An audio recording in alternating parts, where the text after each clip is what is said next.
All right, well, that's it for the homework. Homework 7 is the last one.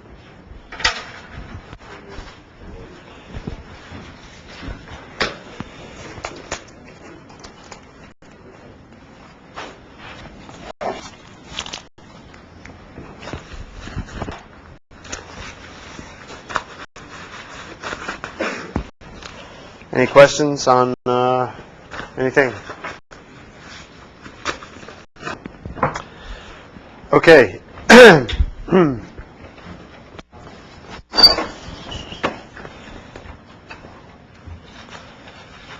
Our exam is on the 22nd, right?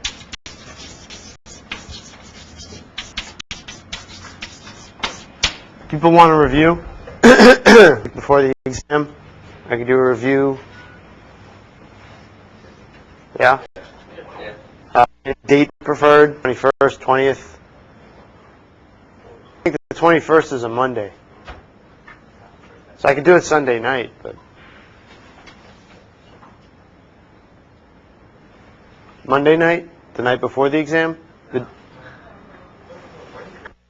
Huh? What? Oh, it's a Wednesday?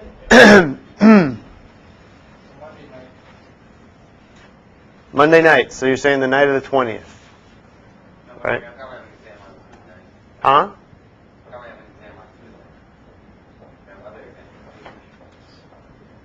All right. Is that what people prefer? The week before?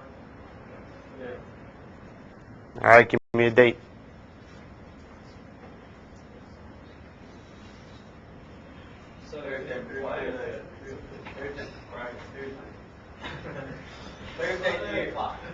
Thursday, Thursday's what? Huh?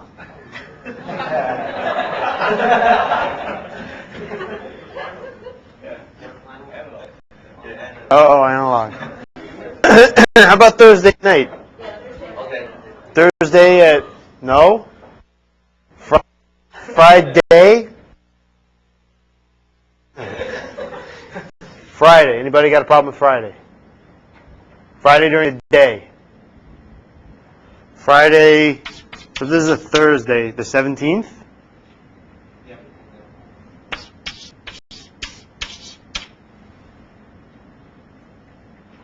3 o'clock? Yep. Too late. 1 o'clock. All right, I'll have to see if I can get a room and all that stuff.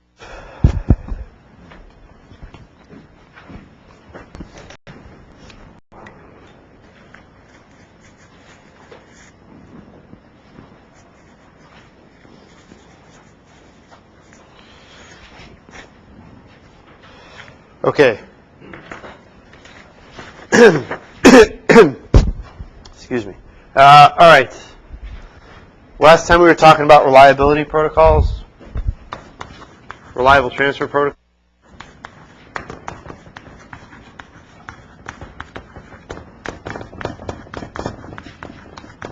We looked at a one-bit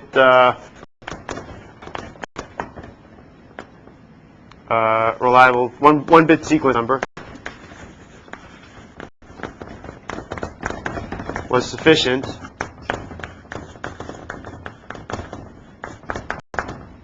when loss and delays are arbitrary.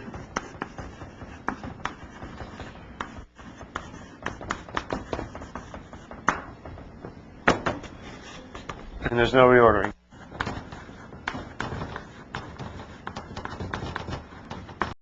Right? We built a state machine of the sender and the receiver.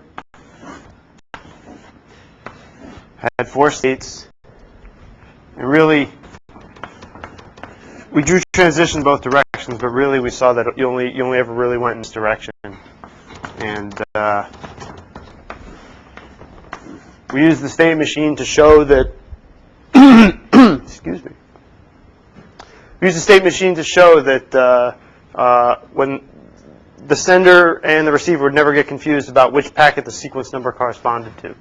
So I think we had 0, 0, 0, 1, 1, 1, 1, 0. For ij, state ij meant that sender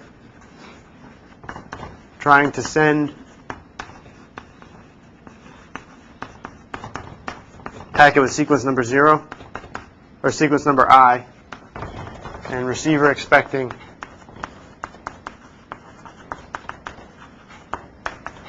packet with sequence number j. Right, and the idea is while we're over here in this state, the sender is trying to send a packet with sequence number 0, and the receiver is waiting for that packet, the same packet. Let's say that suppose they're in locked up right now. The sender is trying to send some packet j with sequence number 0. That's the one the receiver is waiting for. Okay. The next thing that happens is the receiver gets it, and now it's trying to acknowledge it. It's gotten it, but when we're in this state, the sender has not yet gotten that acknowledgement. So the sender is still only trying to send out packet with sequence number 0. Okay. Eventually, the sender is going to get the acknowledgement for packet with sequence number 0, and the sender is going to move to this state. Or the sender is going to then try and send packet with sequence number 1, and the system is going to move to this state. Right?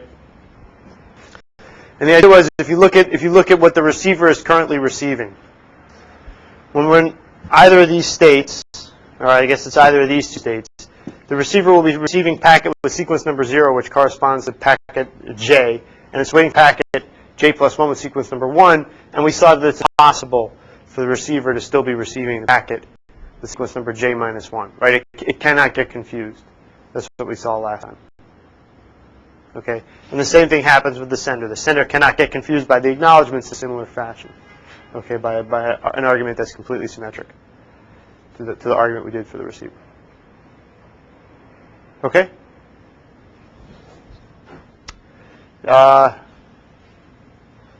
Okay. So this is sufficient, but there are problems with the 1-bit protocol, and that is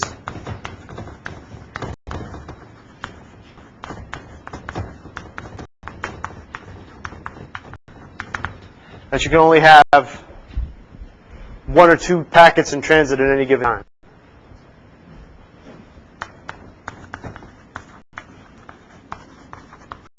One or two data packets in transit at a time. Right? So, for instance, if the system had no locks. Okay, so here's the sender and here's the receiver. Okay, when the sender sends out a packet, it has to wait for an acknowledgement from the receiver before it sends out its next packet. Right? So information travels much slower. In some sense, you can imagine the network. If you look at this as a series of queues. Right, here's the sender. Here's his path through a bunch of routers. To the receiver, you're going to be sending one packet. And so while this router is processing a packet, this one's sitting there doing nothing. Right? The system is heavily underutilized. Right?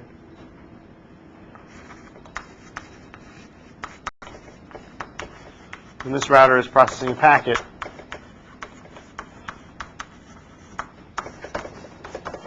all other routers are idle.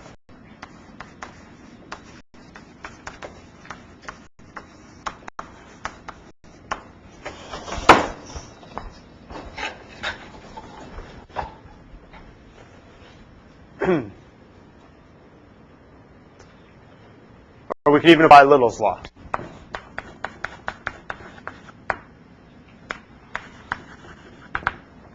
Okay, let's say you've got a sender receiver, right?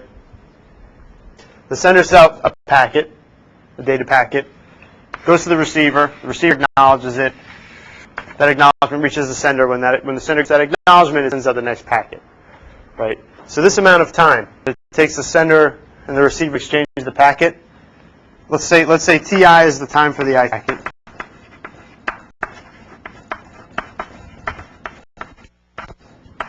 To be sent and acknowledged. including time for loss.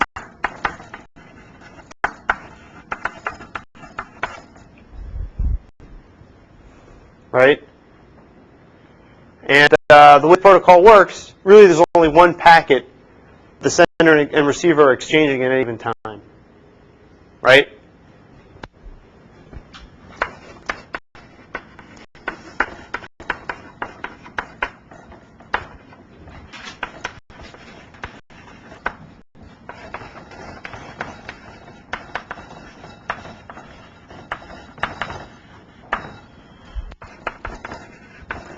In other words, let n of t be the number of packets in the system.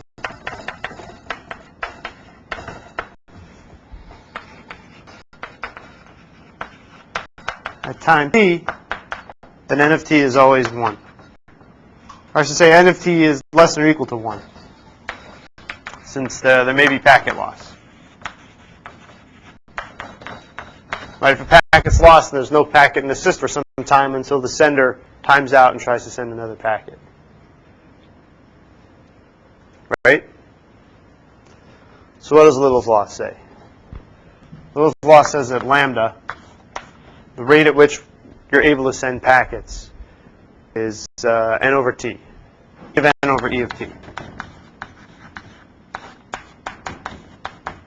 Right?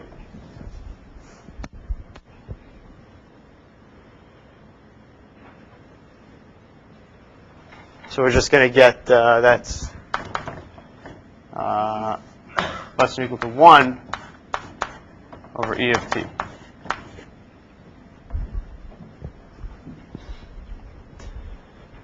Right? So if we want to increase so this is the rate at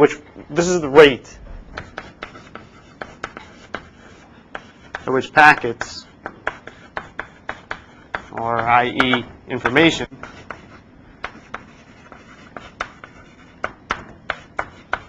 is sent to the receiver.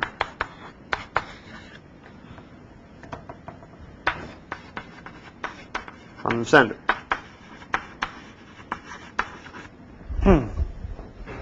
Right? We're not making very efficient use of the network. So what we can do is use what are called pipeline protocols.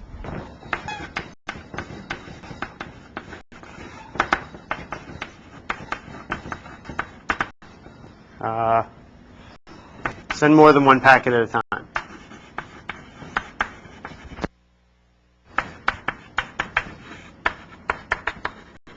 And obviously,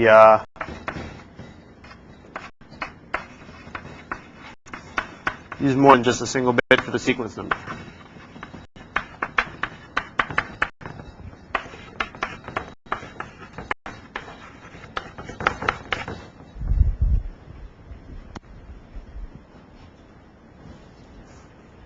Okay?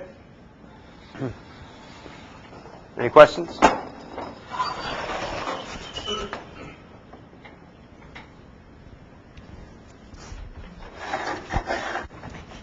Okay, what we're going to look at are called window-based protocols. Window-based reliable transfer protocols.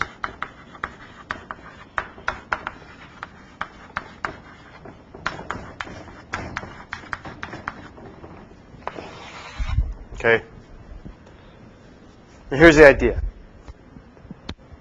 The sender has a bunch of packets it wants to send. So I'm going to number them 1, 2, 3, 4, 5, 6, 8, 9, 10. Okay? And the receiver wants to get these packets.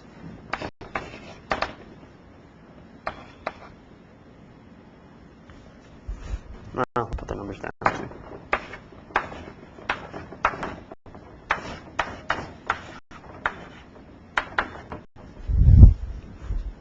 Okay, so you can imagine we did one extreme, the sender sends one packet at a time and waits for acknowledgement. Another extreme is it sends all the packets at once. Okay, and then waits for the various acknowledgements. But things can get very messy, right? I mean, some of the challenges are a lot of times what happens is Let's look at it from the receiver's perspective. Think of it if you're a receiver. If you're the transport layer at the receiver.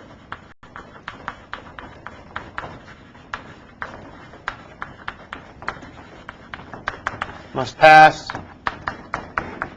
packets to the application layer in order, right? So imagine the sender sends you every single packet all at once, and you get all of them except the first one, right? Then you can't pass them all to the receiver. You need to have them sit in some buffer.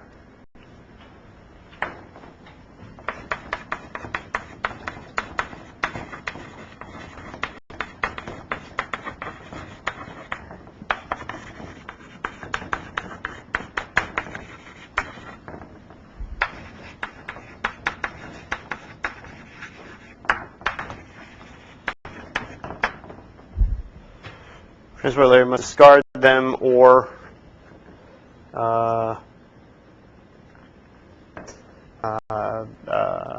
buffer them. Sorry, I just remembered. I can't do office hours tomorrow, so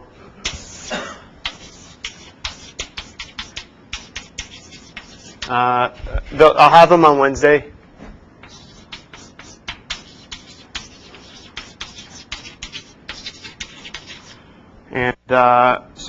And later in week by appointment.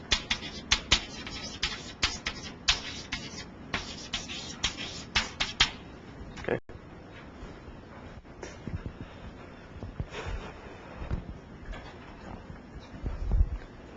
Okay. So you don't want the sender sending everything at once. Some of them may get lost, right? And then you have to buffer everything, discard them. So it's better to create a window. You restrict the set of packets to what the sender can send at any given time.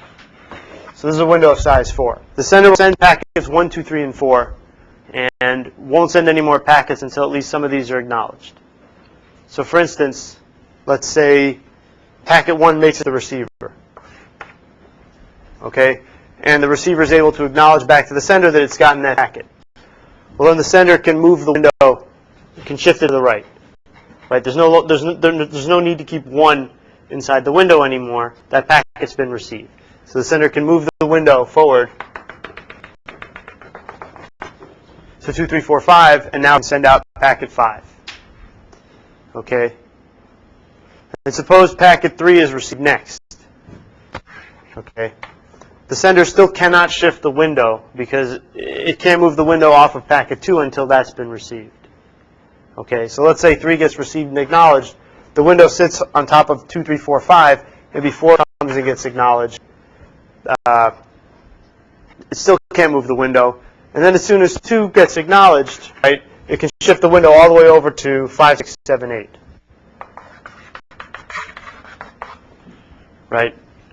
So the basic idea is, okay, suppose you have a window of size W, covering packets I through I plus W minus 1. What does this mean? It means packets J greater than I plus W minus 1 have not yet been sent.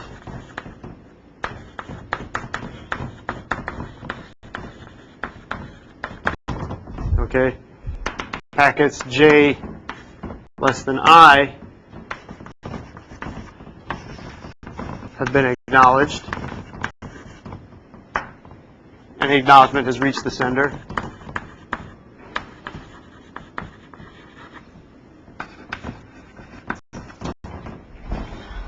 And for I less than or equal to J less than or equal to I plus W minus 1, status is, can have any status. Packets have been sent, I should say. Maybe, maybe not received.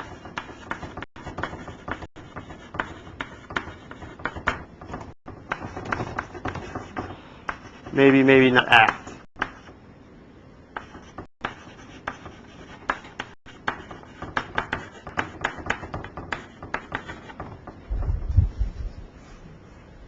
Okay, people get the idea? I mean, it's pretty simple. You have this window, right? As soon as you can move it over more, you do. And as soon as you move it onto a set of packets that haven't yet been set, you send those packets. Right? Everybody clear on that? And then the packets that are inside the window, those are the ones that are currently in place. So if they're lost or if there's a timeout, they get resent. Yeah, Faisal? Is it going to buffer the 1, 3, 4 until it receives 2, and then it'll put it in order and send it to that? Yeah, everything that's in the window is buffered. Okay, so I should say that too. All packets. Well, let me do this with one other thing. The receiver is also going to maintain a window. So receiver will also maintain a window.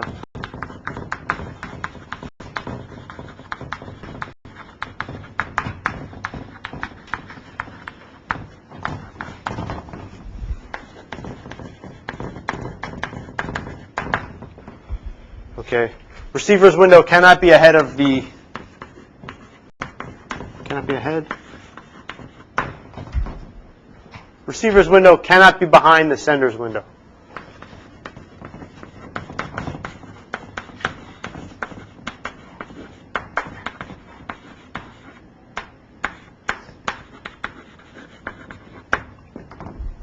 But can be ahead. Okay, so again, let me just draw X's instead of packet numbers. Okay, so imagine all these are packets with numbers. And this is the sender. Okay, let's say the sender has a window of size 3 and it's sitting there. Okay. The receiver is also going to have a window.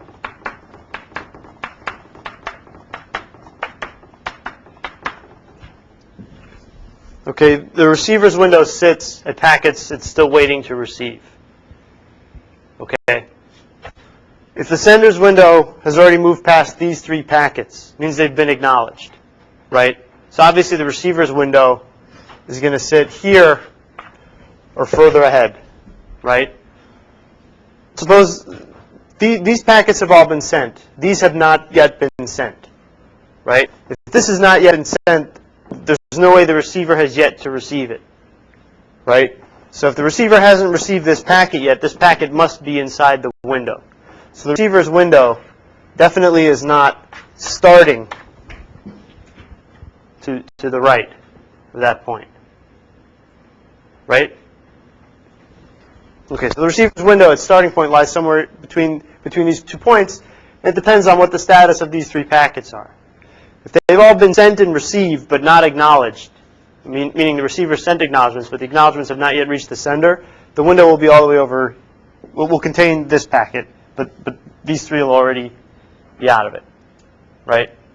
They'll have been received. The sender doesn't know that yet. So the receiver will have already moved this window over here because it's now waiting for these packets, whereas the sender's window is sitting over here. Okay? This packet has definitely not been acknowledged. If it were, the sender would be shifting its window over, right? If the receiver's window covers these 3 packets, what that means is that this packet's been received, this one has not been received, and these may or may not have been received, but they're just sitting in the buffer at the transport layer until this packet's been received, so that it and any other packets can be passed up. Okay?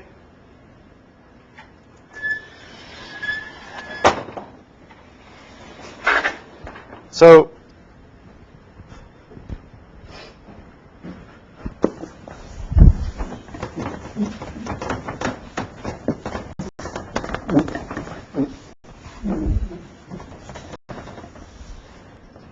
again, the basic window rule is for the sender.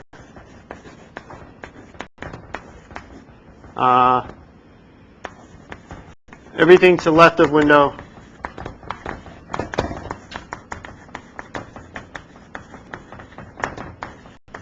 has been received, has been acknowledged.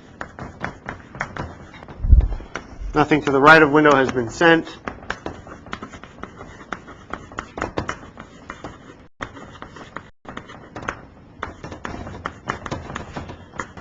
And the leftmost packet,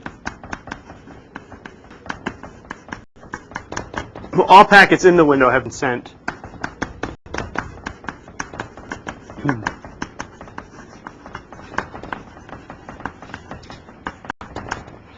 And get resent on timeout. Okay, leftmost packet in window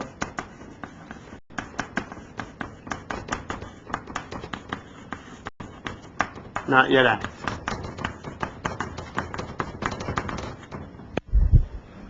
Okay, and at the receiver, everything to left of window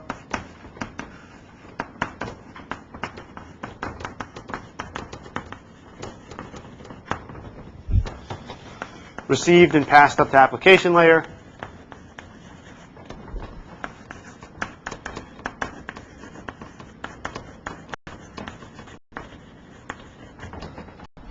Okay, nothing to the left of window, nothing to the right of window.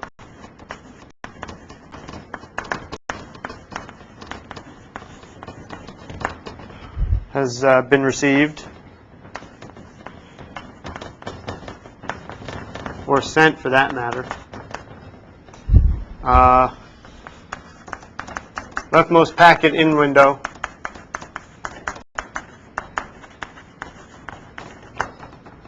not yet received. And other packets in window, other received packet in window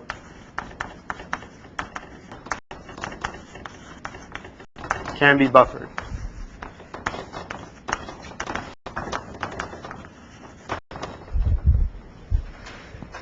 Okay?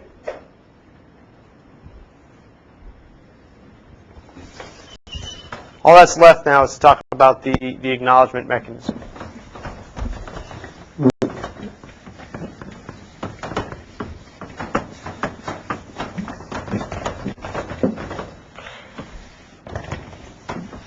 So there are two basic competing styles in how you can do the acknowledgement.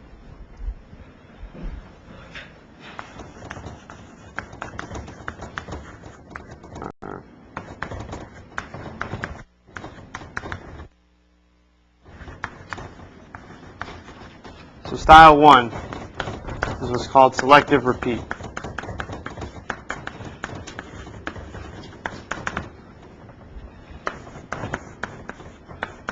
ACT tells the sender explicitly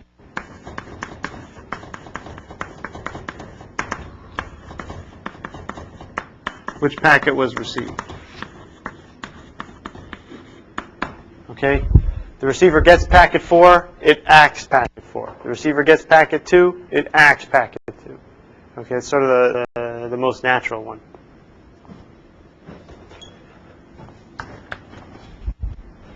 Okay? And the other version we're going to consider is something called go back N.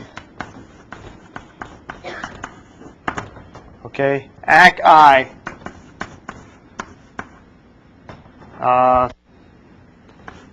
tells the sender that the receiver has received all packets J less than or equal to I.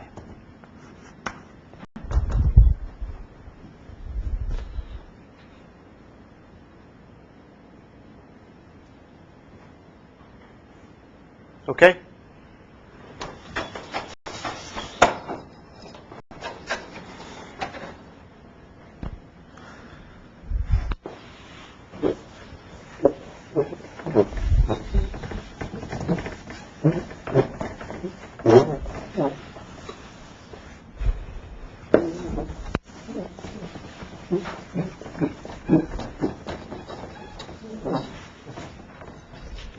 So let's look quickly at some examples.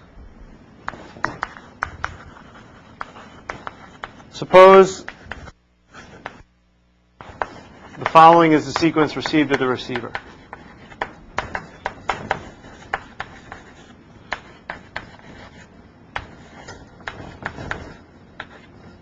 Okay, let's just suppose the packets come in 1, 2, 4, 5, 2, 4, 3, 7, 5, 6. Okay, so time is going in this direction.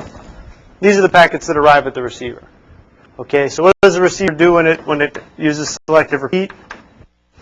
And what does it do when it uses go back in? Okay, selective repeat is easy. Well, they're both pretty easy, but selective repeat is even easier. Right? When you get packet 1, you send to ACK 1. You get packet 2, you send to ACK 2. You get packet 4, you send to ACK 4. You get packet 5, you send to ACK 5. Packet 2, ACK 2. Just ACK every packet you get.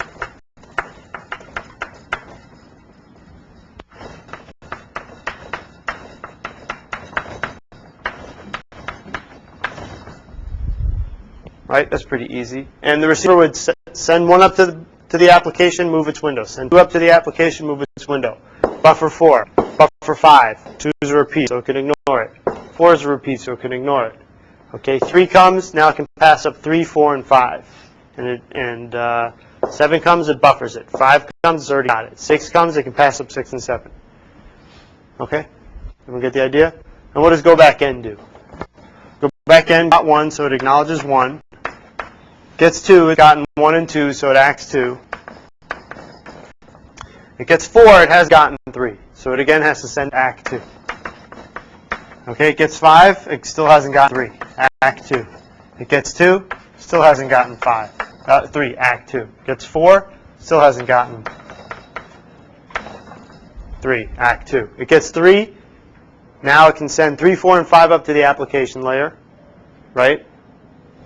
So at this point we have a choice. Let's say it remembers it as 4 and 5, right? Then it can send ACK 5, right? Let me put a little star here. Okay, here still hasn't gotten 6, so it has to again send ACK 5. Here it still hasn't gotten 6, it has to send ACK 5. And here it gets 6, so it can send ACK 7 with another star. Okay? So what do the stars mean? Stars meant I made the assumption packets received out of order are buffered.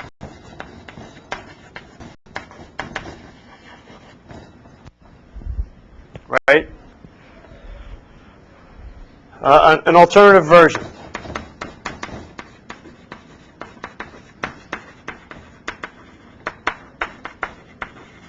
Of go back in is drop all packets received out of order.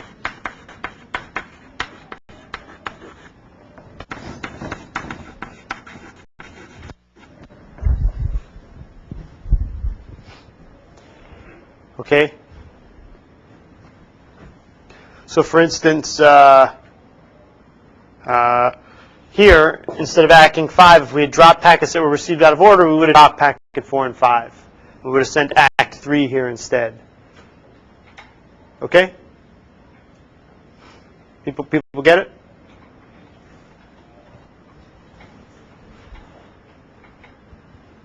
Yeah. So when you send the ACK 5, does the sender, how does the sender know to stop sending 3 and 4? Does it assume or what? Okay, good question. That's actually the next question I was going to ask. Does the sender have to know which version of the protocol you're using?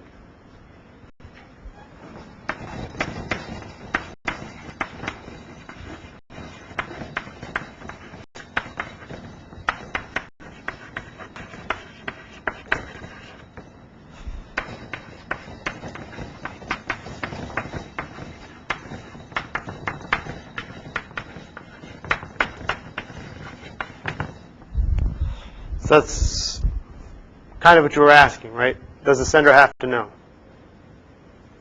So what are people's thoughts on that?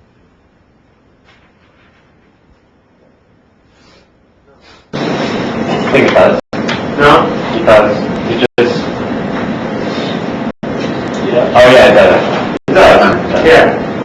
I mean, so for instance, if the sender thought we were using selective repeat, right, and the receiver acknowledged in this fashion, yeah, there was no Act 3 or Act 4, and there never would be, right? I mean, once we got to here, receiver would send Act 5. It's always acknowledging the smallest sequence number for which it's gotten, or the largest sequence number for which it's gotten every packet below that. So it would never actually send Act 3 or Act 4 explicitly in this simple path example. Right? So the answer is yes. Or really, yes.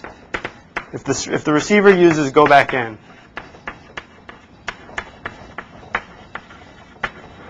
the sender must know this. The sender must know this. So you could use selective repeat.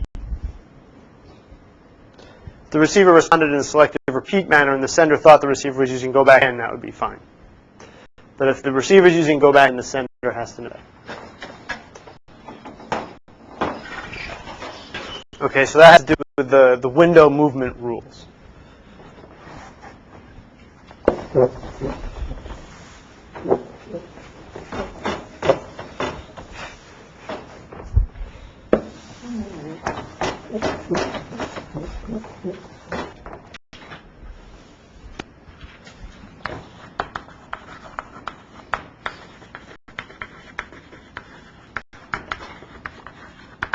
All right, so for selective repeat, when you get an ACK I, if when sender gets ACK I, if I is the lowest packet, or is the lowest sequence number in the window,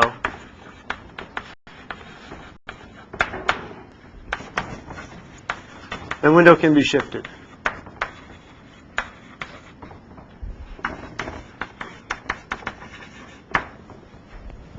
That's the new homework that just came? Okay, great. So using the window can be shifted up to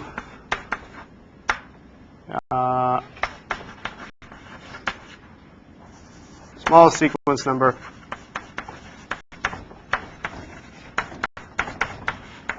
not yet ACK.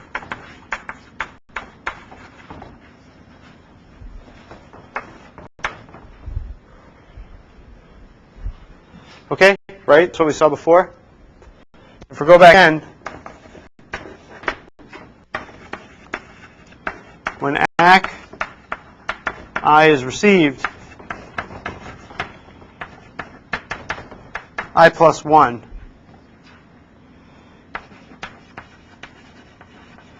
becomes the smallest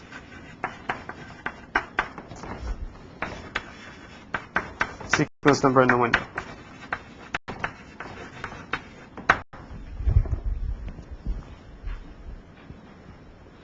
Right? I mean, if you get ACK I, that means you've gotten everything from I and below. So you can immediately move the window such that it covers I plus 1 and everything beyond that. Okay? Everybody follow? Okay.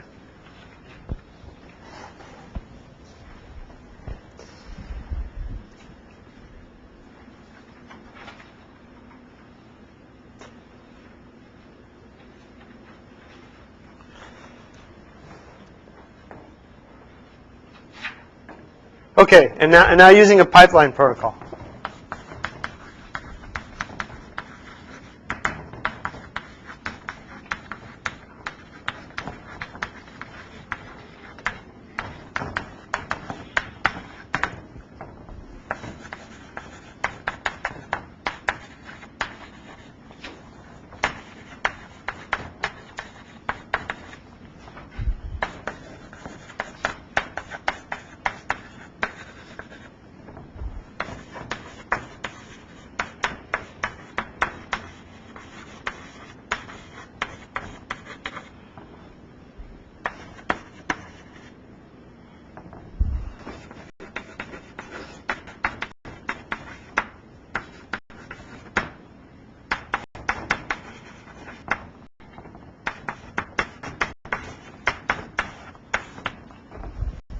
Okay, so you have a pipeline protocol with window size W. What is the maximum rate that packets can be sent from the sender to the receiver when the average round trip time? Okay, so I'm introducing this term, round trip time, is ET. And the round trip time is the time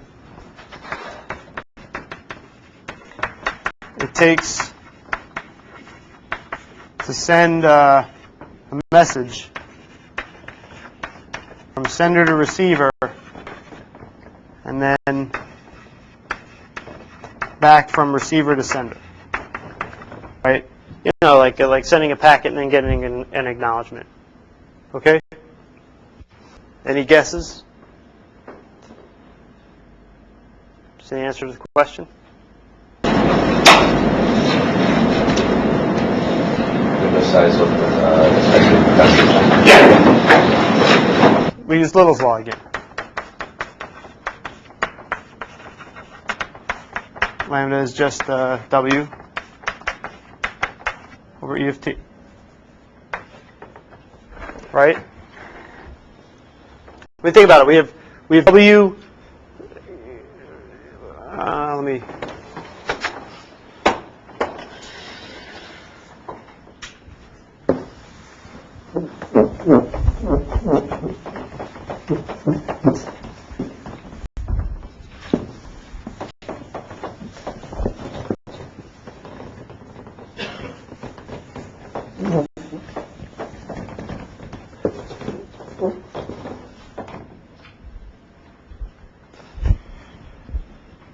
I mean, to see how we're using Little's law, think of it as a queuing system. Okay, where we've got jobs arriving in at some rate lambda, right? And I'm telling you that, well, let's see. What happens when a job arrives to the queuing system? It sits there and it gets spit out at some point. Okay, and let's just say the time it takes for it to work its way through the system, on average, is E of T, right? And then how many jobs do we have in the system at any given time? Well, I told you we've got this window size W, right? I've got these W packets sort of in process at any given time, right? If everything is working well, if packets are never lost, then at any given time you should always have W packets sort of being in this system, right? A packet gets put in and it doesn't get taken out until it's acknowledged. So either the packet or its acknowledgement is in the system. And the amount of time that spends in the system is this ET, right? So we basically always have W items in the system. And being in the system means that either the packet's being sent or its acknowledgement is on the way back. Okay, and intuitively that's why we can apply a little law here.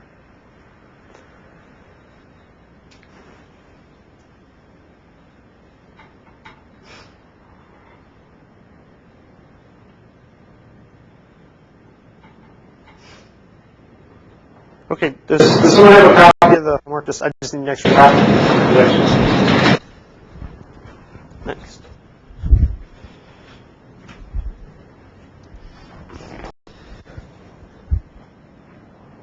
Okay, if you look at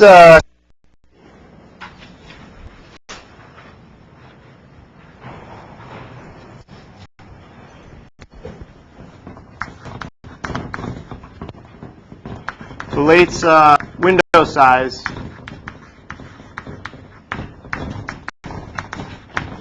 to the sequence number needed, to the size of the sequence number needed.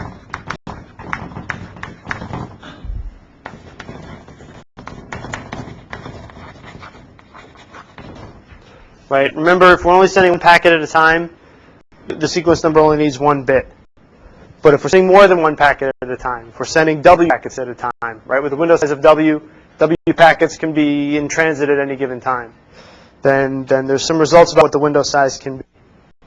Okay, so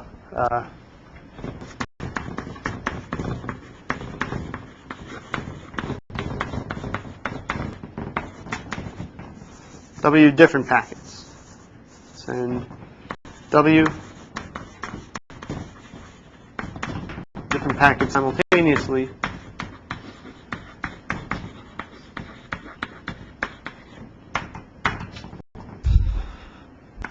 Then the sequence number space must be at least, and there's no reordering.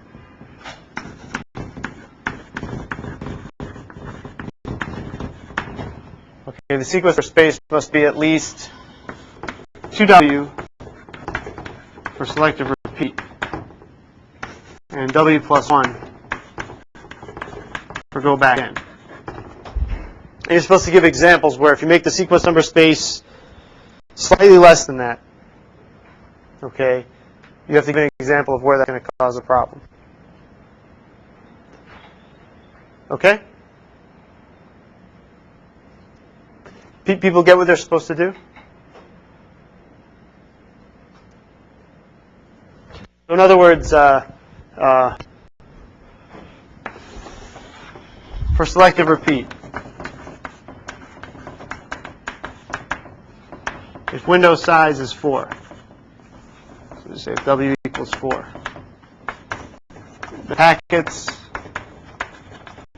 must have sequence numbers 0 through 7. Right, so when the sender is sending out packets,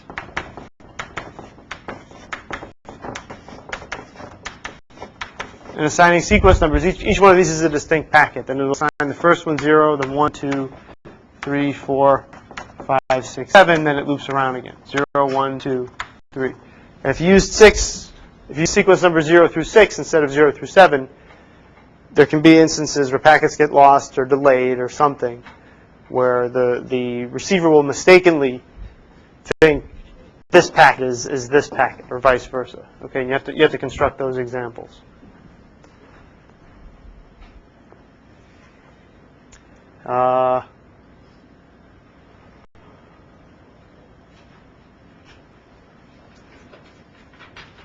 Let's see. In the past, I've proven this result, but I think we're a bit behind on time in terms of where we are in the course. So I'm gonna skip proving that result. But you're going to show by showing it's not true for the case of 2W minus 1 and for the case of W for go back n. You'll see that it has to at least be that big. The proof is just it only has to be that big. Okay. So any other questions on this? On the reliability protocol stuff?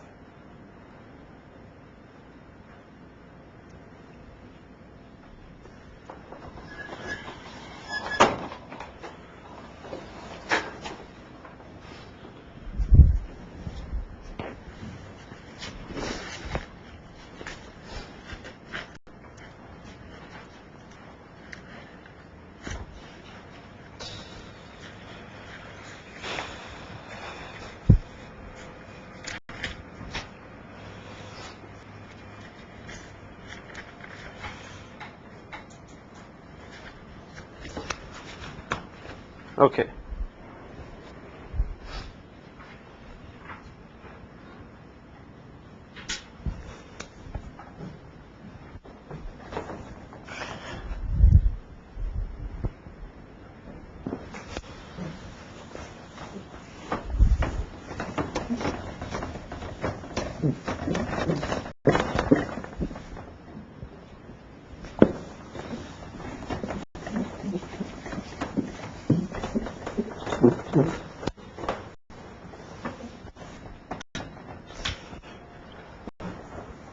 Next topic is congestion control.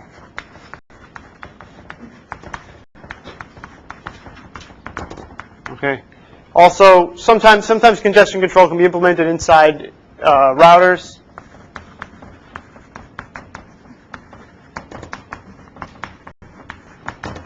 Sometimes at endpoints.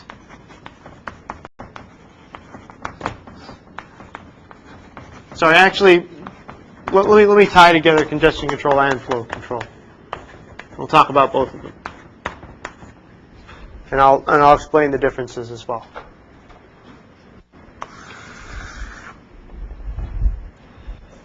Okay, so what is flow control? Let's do flow control first. the notion of flow control is the some point in the network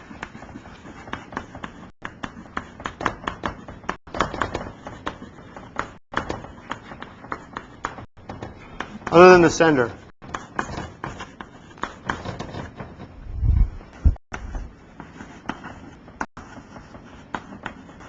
can only process packets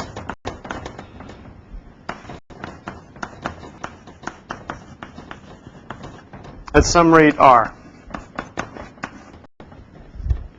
Okay? And flow control means the idea is to control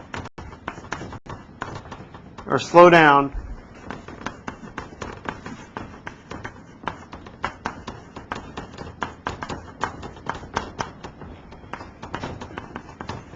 the rate at which the sender sends new packets into the network, or sends packets into the network.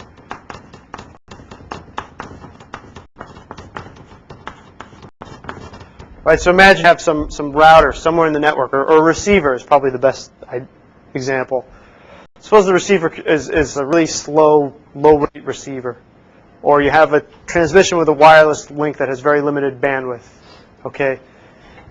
If you know that from the get-go, it makes no sense to have the sender, sending packets out at a really high rate. This point in the network's just not going to keep up. Tell the sender to go down. Okay? So for example, window-based reliability.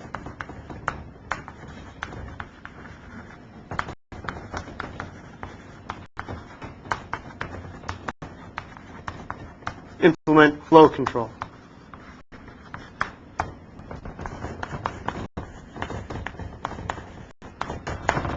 Right?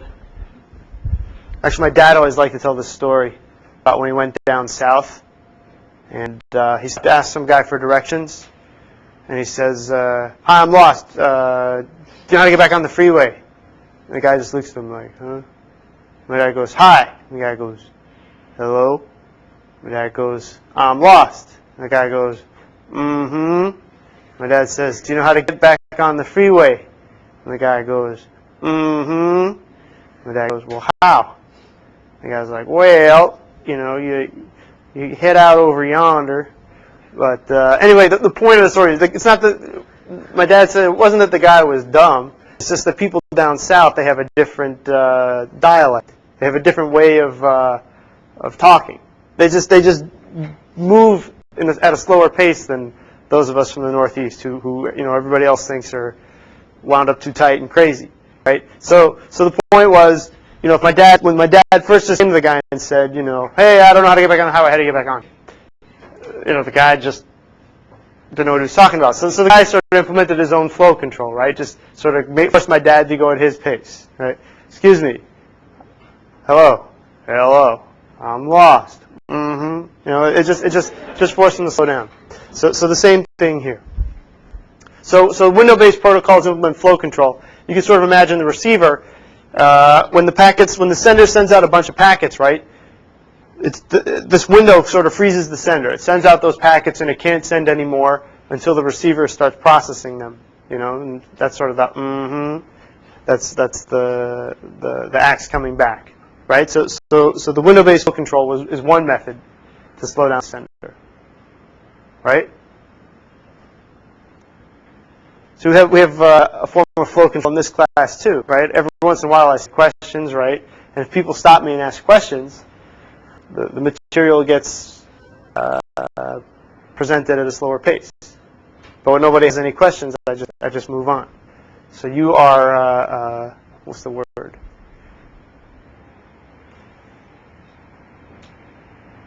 You're not implementing flow control when you just let me keep going.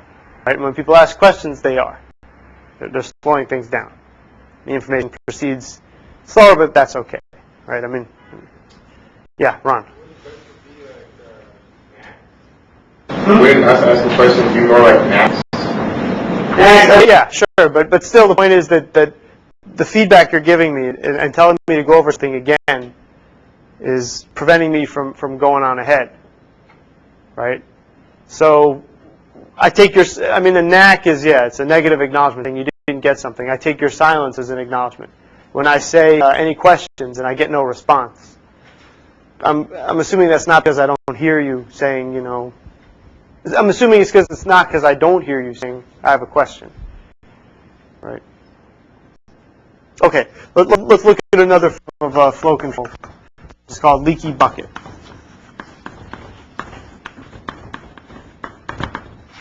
Leaky bucket is so window-based flow control is implicit in some sense. It's not explicitly put there for the purposes of flow control. It has another purpose, but it also implements flow control. Leaky bucket is an explicit mechanism implemented at the sender.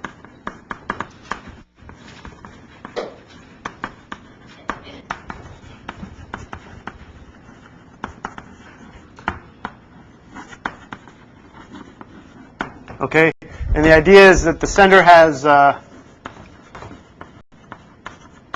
bucket of size B and tokens, okay, B of which fit in the bucket,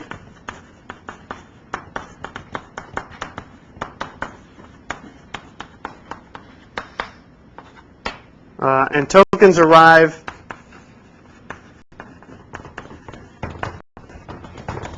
at sender at radar.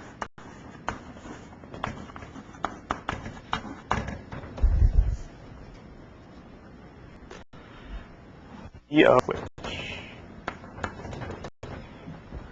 Okay? When a token arrives, it gets put in the bucket.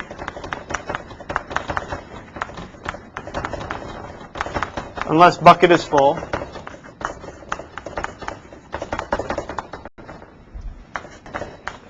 In which case the token is discarded.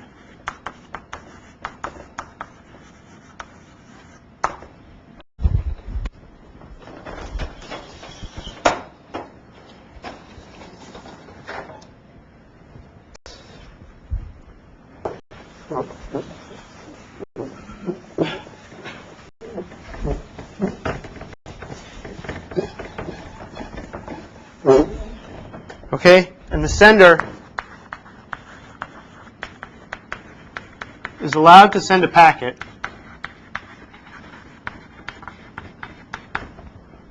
only when there are tokens in the bucket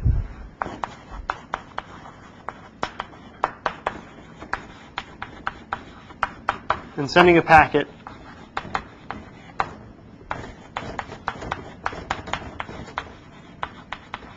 removes the token.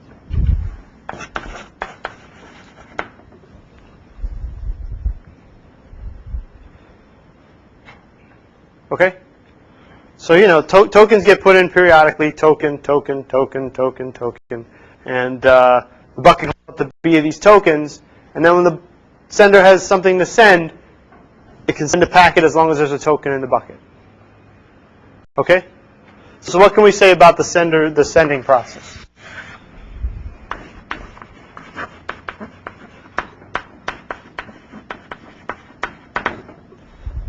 Okay? In a very short time span.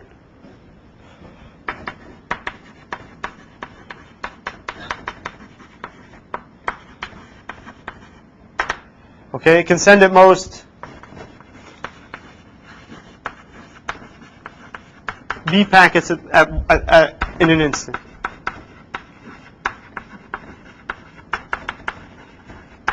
Right? It can only send at most B packets at the same time. So suppose all of a sudden the sender is, suppose it gets a request to send a new file, and it's given 100 billion packets to send. But it's using leaky bucket mechanism with a bucket size of B. Right? Suppose the bucket's filled with tokens. And then it can only has B tokens in its bucket, it can only send B packets instantaneously. Right? And by sending those, it drains the bucket. Right? People see that?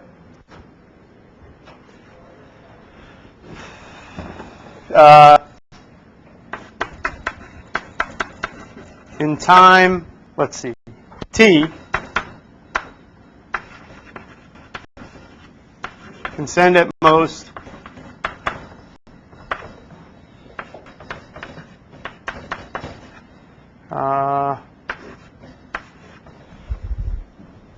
T of R plus B packets. This is, I think, the ceiling. Where R is the rate at which it's sending packets. Right? I mean, think about it. You have this interval of time t, right? You could send a packet for every token that arrived, and imagine the first thing you did was you sent out. Suppose your token bucket was filled. You could send B packets instantaneously, and then every time another token arrived, you could send another packet. And this sort of takes into account that as soon as we start the time, a token arrives right then. Okay? Yeah, Faisal. Where are these tokens coming from? They're made up. I mean, the sender is implementing this mechanism. It's really just a counting mechanism. And think of it as a counter again, where your counter counts up to B, and then it just sits there, and then it counts up to B at rate R, and then every time you send a packet, you decrement the counter by 1, incrementing it with period 1 over R.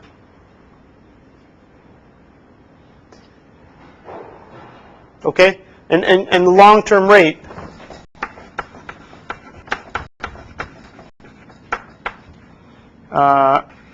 what is the maximum rate at which the sender can send? Oh, it's not asking us a question. The max rate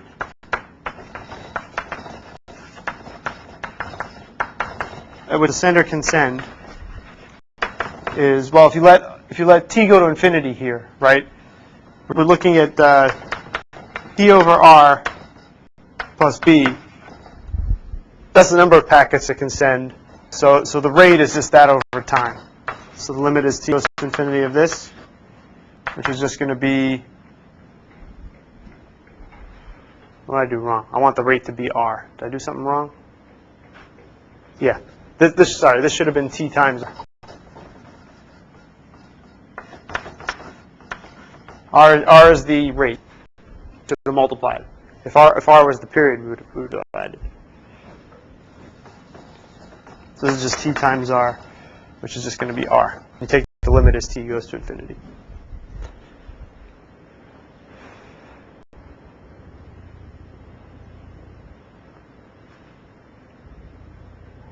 Okay? Yeah, Patrick. Now, those tokens, the sender creates them, you're asking, or do you Yeah, just the sender just creates them. It's a leaky bucket mechanism. You're just implementing it at the sender. So you've probably seen, well,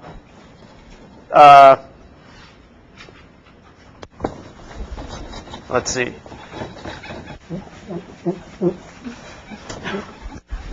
So where have you seen leaky bucket?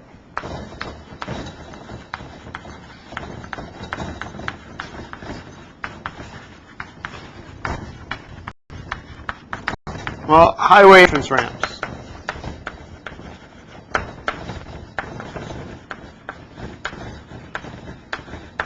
But they usually set B to 0. And those lights, they have, sometimes they have traffic lights when you're getting on a highway ramp, right? They're red, they turn green, they let one car on at a time. People never seen that on highways? They have them on the LIE. They have them in California all over the place. But right when the light turns green, you're only allowed to send one car on those generally. So if they allowed more than one car, that would be more like leaky bucket, with B being something other than 0. But with them only allowing one car, basically, when the light's red, you're not allowed to go. When the light turns green, that's like you got one token. You use that token or you get rid of it. If there's no car there when the light turns green, the token's just discarded. It's like having B equal to 0.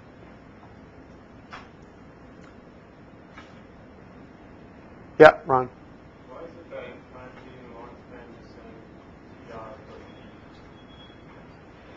plus Well, as time goes to infinity, this is the maximum rate at which the sender can send. Right? Great, but what about the expression for how many packets Oh, it's TR. I mean, in time t, the sender can send at most this number of packets. So you're asking why that's the case? Well, if I used every token I got within that time interval, I'd be able to send this number of packets. Right? Plus, suppose I had B in the token bucket at the very beginning. Suppose I had B tokens, suppose my bucket was full. I use all those, and then for the rest of the time, I just use all the tokens that arrive. Okay, that's a way that I can achieve this many. Okay, and there's no way I could possibly send more. I mean, if I didn't use all my tokens up right away, then some of these tokens would just go in the bucket and get dropped. So this is the total number of tokens I have. This is the maximum number of tokens I can possibly have available to me in that time interval. Hence, the largest number of packets I could possibly send in that time interval. I mean, do you get the okay? Okay, so that's load control, and actually highways is a good lead into congestion control.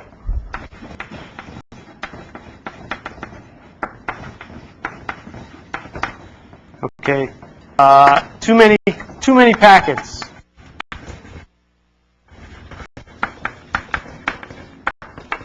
In networks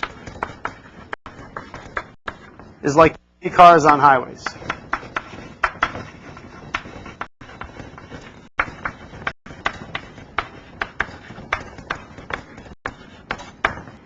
Okay. In fact, almost done.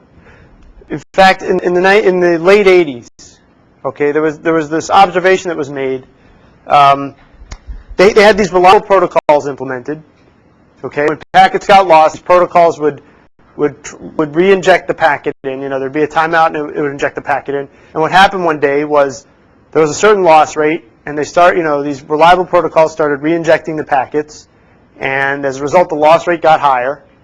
And so they started injecting more packets faster and faster, and the rate at which traffic was going through the network, the rate at which new packets were going through, just ground to a halt.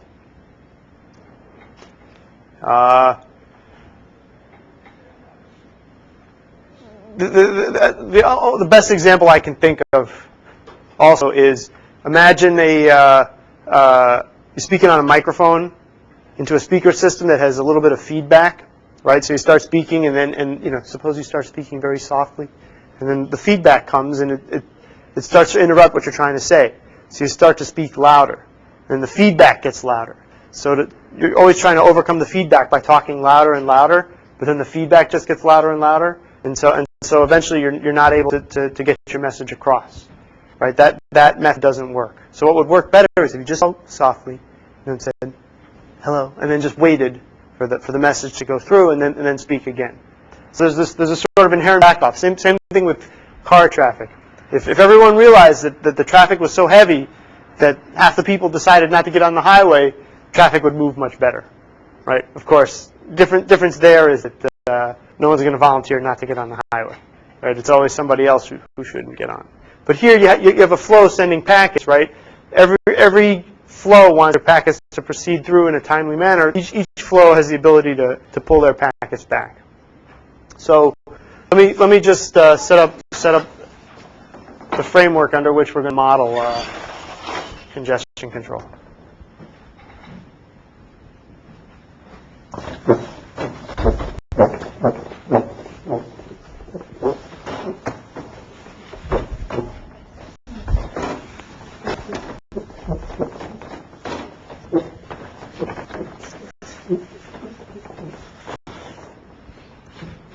We're going to use what's called a fluid model to model congestion control, or to model congestion at first. Okay, so we've always been talking about packets going through a queue. For the time being, we're going to think of our queue or our links as pipes. Okay, it's a pipe with capacity C. And so I'll draw C on the pipe itself. And then you're going to have a fluid. Our flows are actually going to be fluids, like water going through a pipe. Okay, we're going to inject this fluid in at rate lambda. Okay, and what's going to come out the other end is going to be rate mu.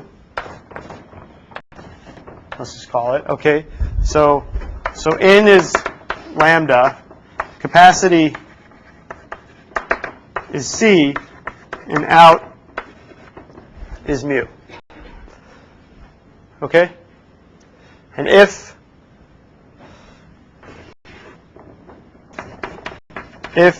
lambda is less than or equal to C, so if we're pushing flow in and what we're pushing in is lower than the capacity, then mu equals lambda.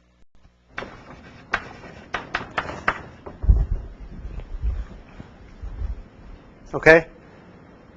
And if lambda is greater than C, then mu equals C. Okay? And only mu over lambda of the flow makes it through the pipe.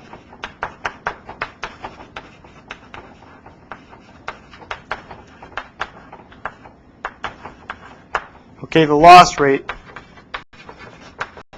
is going to be 1 minus mu over lambda, which equals 1 minus C over lambda, right? Because mu equals C. Okay? Everybody follow? It's a simple fluid model, right?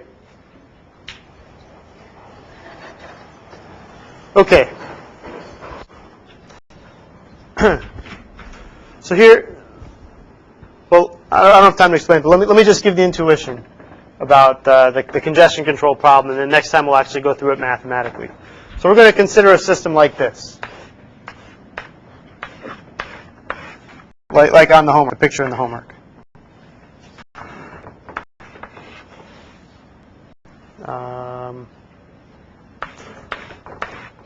Okay, 4 pipes, and you got 4 flows. Each flow is going to want to go 2 hops.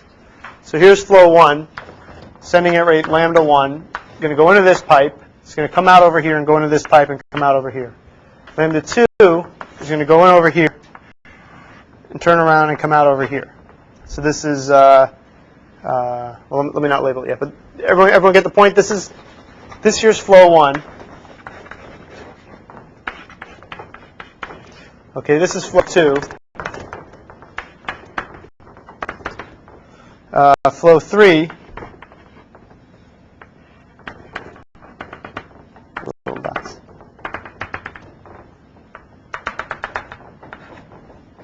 Okay, and flow 4.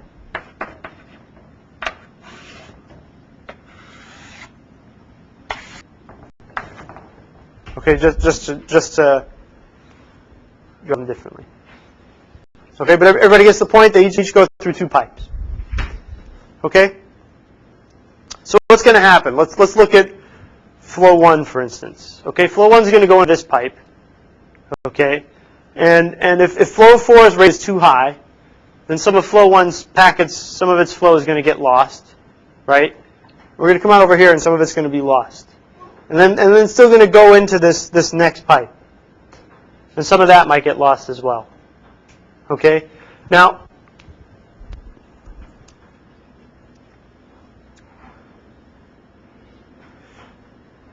think about what happens when the loss rates are very, very, very high.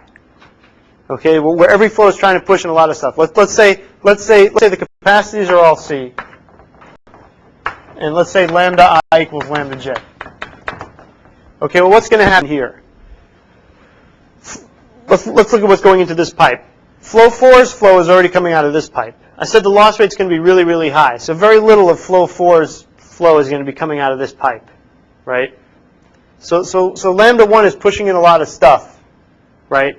Almost nothing from flow 4 is going to go in here, and when lambda 1 pops out at the other end, I said there's a very high loss rate, so lambda 1 is going to come out like a little trickle, right? So this pipe has a very high loss rate. So then flow 4 is also a lot of it's going to be lost, right? So basically, we pushed in a ton of stuff here. A lot of it never made it in, but a little bit of it did make it in.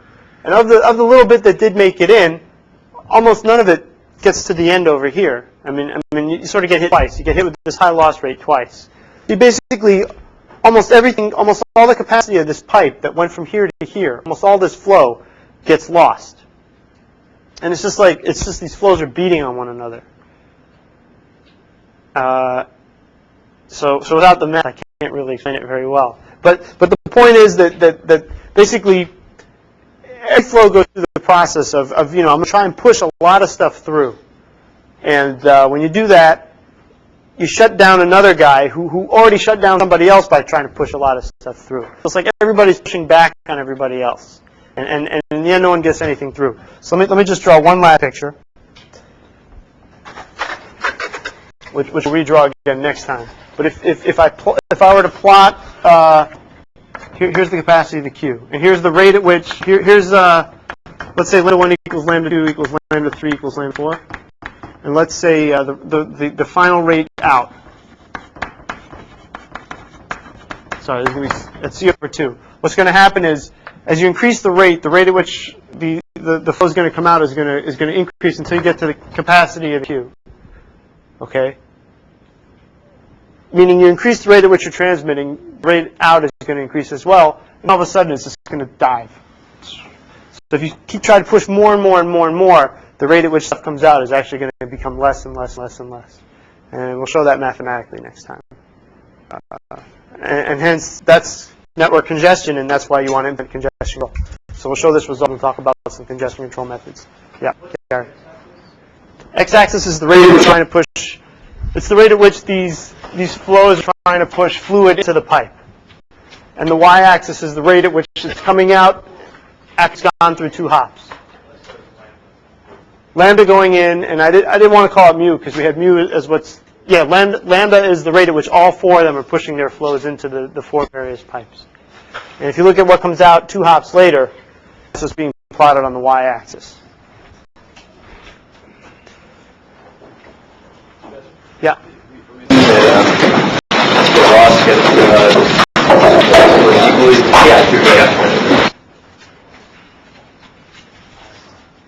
George.